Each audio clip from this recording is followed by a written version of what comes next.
이제 다윗이 온 이스라엘의 실질적인 통치자, 왕이 되는 것을 보게 됩니다. 본문의 결론에 보면 여호와께서 자기를 세우사 이스라엘 왕으로 삼으신 것과 그 백성 이스라엘을 위하여 그 나라를 높이신 것을 알았더라, 그렇게 되어 있습니다. 다윗이 믿은 바도 그렇고 또 성경에서는 하는 바는 하나님께서 왕들을 세우신다, 하나님께서 그를 왕으로 삼으시고 하나님께서 그 나라를 높이신다. 이것이 하나님 나라의 특징입니다. 하나님의 나라이기 때문에 하나님께서 자기 백성을 다스릴 사람을 하나님이 세우십니다. 그리고 하나님의 나라이기 때문에 하나님께서 그 대적들을 물리치고 하나님께서 그들을 높이게 하십니다. 우리가 이것을 늘 기억하고 교회가 하나님께서 통치하시고 하나님께서 사람들을 세우고 하나님께서 교회를 영광스럽게 하시는 그 길로 가야 됩니다. 그래서 하나님은 자기 영광을 빼앗기를 원하는 분이 아닙니다. 그래서 우리가 행하는 모든 일에 어떻게 해야 하나님이 하시는 것이 잘 드러날 수 있을까? 하나님께서 이 일의 배후에 계시고 또 하나님께서 역사하시는 것을 우리가 잘 인식하고 할 수 있을까 하는 것을 생각할 필요가 있습니다. 하나님께서 자기 나라를 세우시는데 나라에는 흔히 세 가지가 있습니다. 첫째는 백성, 영토, 주권 하는 이 세 가지입니다. 그래서 하나님이 그 나라를 세우실 때 하나님께서 그 백성들을 보내주십니다. 백성들의 마음을 얻게 하는 것이죠. 그래서 1절에 보시면 이스라엘 모든 지파가 헤브론에 이르러 다윗에게 나와 이르되 보소서 우리는 왕의 한 골육이니이다. 전에 곧 사울이 우리 왕이 되었을 때도 이스라엘을 거느려 출입하게 하신 분은 왕이시었고 여호와께서도 왕에게 말씀하시기를 내가 내 백성 이스라엘의 목자가 되며 내가 이스라엘의 주권자가 되리라 하셨나이다. 이 다윗이 왕인 것을 온 이스라엘 12지파가 다 인정하고 모이게 되는 것을 말합니다. 하나님께서는 그 나라를 세울 때 그 백성들을 붙여주시고 백성들의 마음이 왕에게 가도록 이렇게 한 것입니다. 다윗이 그걸 알았습니다. 전에는 다윗이 그들을 구원해 주어도 그들이 다윗을 배반하고 또 다윗을 고발하고 그렇게 했습니다. 그런데 이제는 그렇게 하지 않고 하나님의 때가 되니까 이스라엘 12지파가 다 모여가지고 헤브론에 다윗이 있는 곳에 찾아와서 이제 당신이야말로 하나님께서 세우신 우리의 왕이십니다, 그렇게 말합니다. 하나님께서 하시는 것이죠.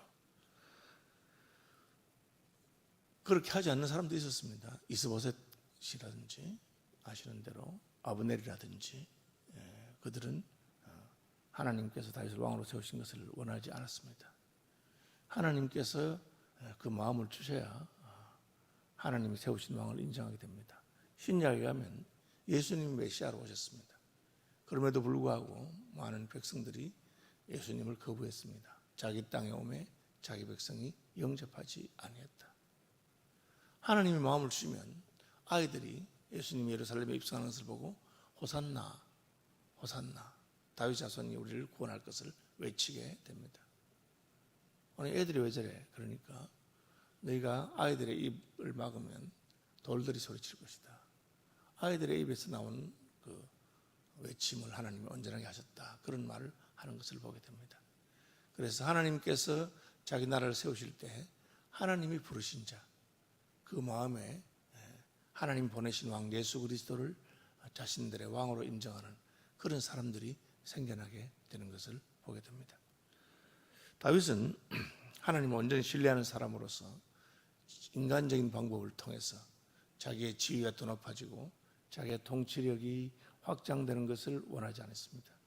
그건 하나님 방법으로 때를 기다리고 때가 되니까 하나님께서 온 이스라엘 12지파가 다윗에게로 다시 나오게 되었습니다.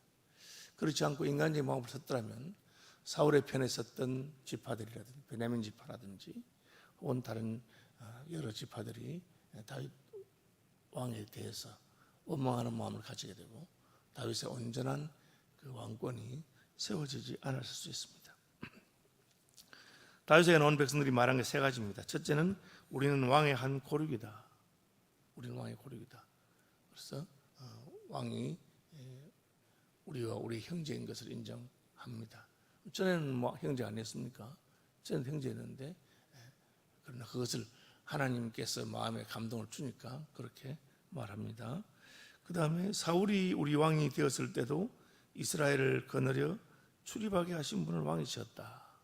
이 말은 뭐냐면 실제로 왕 노릇은 사울이 아니라 다윗이 했다고 하는 것입니다. 사울은 왕이 되자 왕으로서의 자기 권세, 왕으로서 자기가 누리는 것에 대해서 관심이 있고 백성들이 자기를 섬겨야 된다. 그래서 자기의 권세에 방해되는 다윗을 죽이려고 하고 그렇게 했습니다. 슬픈 이야기죠. 하나님이 세운 왕이 하나님의 뜻에 따라 백성을 섬기는 것이 아니라 자기가 하고 싶은 대로 하는 겁니다.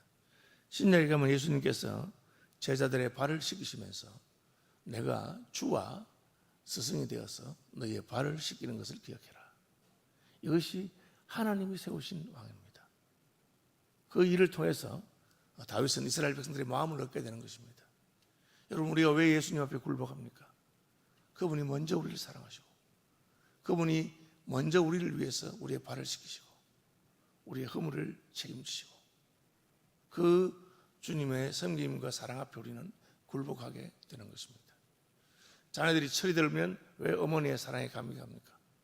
어머니가 끊임없이 자식들을 위해서 희생하고 사랑해 주는 것을 어느 날 깨닫게 되는 것입니다. 그때는 그 사랑 앞에 눈물을 흘리고 나는 불효자였다고 말하고 그렇게 말하게 되는 것입니다. 사울이 왕으로 있을 때도 다윗은 자기는 권한이 없어요. 책임만 있습니다. 그러나 그 책임을 다하고 백성들을 돌보고 있습니다. 쫓기는 중에도 자기 군대를 가지고 대적이 이스라엘의 어느 고을이나 도시를 공격하면 다윗이 그것을 막아주었어요. 사울왕이 해야 되는데 사울왕은 자기의 자리를 지키기에 급급했던 것입니다. 결국은 그 한 일을 통해서 그 섬김을 통해서 다윗은 이스라엘의 참된 왕인 것이 드러났다는 것입니다. 예수님이 난 하나님의 아들이다. 난 하나님 기름 부은 메시아다.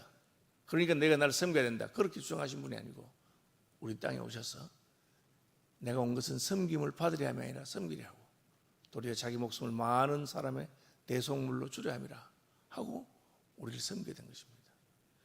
여러분, 그리스도인들이 이 예수님의 왕직을 따라서 왕 같은 제사장을 할 때 왕이 되었다 할 때 그게 무슨 뜻인지 잘 알아야 됩니다. 우리가 왕이니까 너희는 그냥 다 우리를 섬겨야 되고 우리는 높은 사람이고 그런 뜻이 아닙니다. 왕이 하는 것은 그야말로 자기 백성을 섬기고 자기 백성을 책임지는 자리인 것입니다. 그리스도인들이 그러한 왕이 된다면 세상이 그리스도인들을 싫어할 이유가 전혀 없습니다. 참 우리를 위해서 수고하고 희생하는 그것이 성경이 말하는 왕이고 다윗이 그렇게 했기 때문에 백성들의 마음을 얻었습니다. 이에 이스라엘 모든 장로가 헤브론에 이르러 왕에게 나오매 다윗 왕이 헤브론에서 여호와 앞에 그들과 언약을 맺음에 그들이 다윗에게 기름을 부어 이스라엘 왕으로 삼으니라. 학자들은 이 다윗이 맺은 언약이 백성과 다윗 사이의 언약이라기보다는 하나님께서 다윗을 왕으로 세우신 그 왕됨의 선포요, 백성들이 다윗을 하나님 세우신 왕으로 인정하는 것입니다. 다시 말하면 근대의 어떤 민주사회의 계약설에 의해서 백성과 왕 사이에 서로 계약을 하는 것이 아니라 하나님께서 이 계약의 중심에 있는 것입니다. 백성들은 하나님께서 다윗을 자기들의 왕으로 세운 것을 인정한 것입니다. 그래서 오늘날도 이것을 늘 잘 해야 됩니다. 교회에서 임직식을 하거나 할 때 하나님이 그들을 장로로 세우고 집사와 권사로 세우고 그리고 백성들은 교인들은 하나님께서 그분들을 세우신 것을 인정하는 그런 것입니다. 이게 지금 다윗의 임직식에서는 그런 것을 말하고 기름을 부어 이스라엘 왕으로 삼았다고 되어 있는데 이 세 번째 기름 부음 받는 것입니다. 다윗은 베들레헴에서 목동으로 있을 때 사무엘이 찾아와서 형들을 다 제치고 어린 다윗에게 기름을 부었습니다. 그리고 아시는 대로 사울이 죽은 다음에 헤브론에서 유다 지파가 다윗을 자신들의 왕으로 먼저 인정했습니다. 이제 본문에서는 이제 드디어 온 이스라엘 모든 지파가 다윗을 그들의 왕으로 인정하면서 장로들이 가서 기름을 붓는 것을 보게 됩니다. 아니 이미 왕으로 세워졌는데 왜 그렇습니까? 하나님께서는 우리를 왕으로 세우시지만 그 왕됨이 드러나는 데 시간이 걸립니다. 이것을 우리는 개인적인 부르심과 공적인 부르심, 퍼스널 콜링과 퍼블릭 콜링 사이에 기간이 있는 것을 보게 됩니다. 하나님께서 여러분의 마음에 나는 선교사가 되고 싶다, 혹은 목사가 되고 싶다, 혹은 장로로서 교회를 봉사하고 싶다는 간절한 소원을 주셨습니다. 그것은 개인적인 부르심입니다. 그 부르심이 시간이 지나면 하나님께로부터 온 것이면 그것이 이루어집니다. 다윗은 유다 지파의 왕으로 헤브론에서 인정을 받고, 그리고 마침내 온 이스라엘 12지파에게 인정을 받게 됩니다. 왜? 하나님께서 기름 부으셨기 때문에. 하나님께 하신 것은 시간이 지나면 이루어지고 사람들의 마음을 얻게 하는 것입니다. 그러므로 여러분 마음속에 어떤 소원이 왔을 때 이것이 하나님께로부터 온 것인지 혹은 나의 욕망인지를 구별하려면 기다려보면 됩니다. 그래서 마음에 품고 기도하면서 기다리면 됩니다. 그럼 하나님께로부터 온 것은 하나님께서 이루십니다. 백성들의 마음이 돌아오도록 합니다. 그 다음 또한 이 나라에 있어서는 백성과 영토가 필요하죠. 영토. 다윗은 이왕이 된 다음에 예루살렘을 정복함으로, 예루살렘이 난공불락의 성입니다. 높은 산 위에 있고요. 그리고 그 안에 따로 기온 샘물에는 물이 있기 때문에 안에 버티려고 마음 먹으면 쉽게 공격하기 어려운 성이었습니다. 여호수아가 가나안을 정복한 지 오랜 세월이 지났음에도 불구하고, 여호수아가 가나안을 정복하고 사사시대의 수백 년이 지나고 사울왕의 세월이 지났음에도 불구하고 이스라엘의 한 가운데 있는 예루살렘 성, 중심이 되는 예루살렘 성은 아직까지 여부족이 다스리고 있었습니다. 그래서 하나님께서는 하나님을 세우시는 왕 다윗을 통해서 예루살렘 성을 정복하도록 합니다. 여부족들이 뭐라 하느냐면 이렇게 말합니다. 그 사람들이 다윗에게 이르매 6절입니다. 내가 결코 이리로 들어오지 못하리라. 맹인과 다리 저는 자라도 너를 물리치리라. 이 성이 워낙 견고하니까 그냥 소경이라도 너희하고 싸워서 이길 수 있다. 절름발이라도 너희가 이 성을 정복하지 못하도록 할 수 있다. 그렇게 큰 소리를 친 것입니다. 그러나 하나님께서는 다윗에게 그 수로 성문에 그 물이 나오는, 오늘날로 말하면 하수도 혹은 상수도로 하는 그 터널로 들어가서 특공대가 들어가서 예루살렘 성문을 열고 성을 정복하게 만듭니다. 그리고는 너희가 무슨 소경과 쩔룩발이라도 지킨다고 했느냐. 내가 늘 정복했고 이제는 소경과 절름발이는 다윗성에서 기업이 없다. 그런 말을 했습니다. 그래서 여기서 나온 것입니다. 맹인과 다리 저는 사람은 집에 들어오지 못하리라. 그렇게 말했습니다.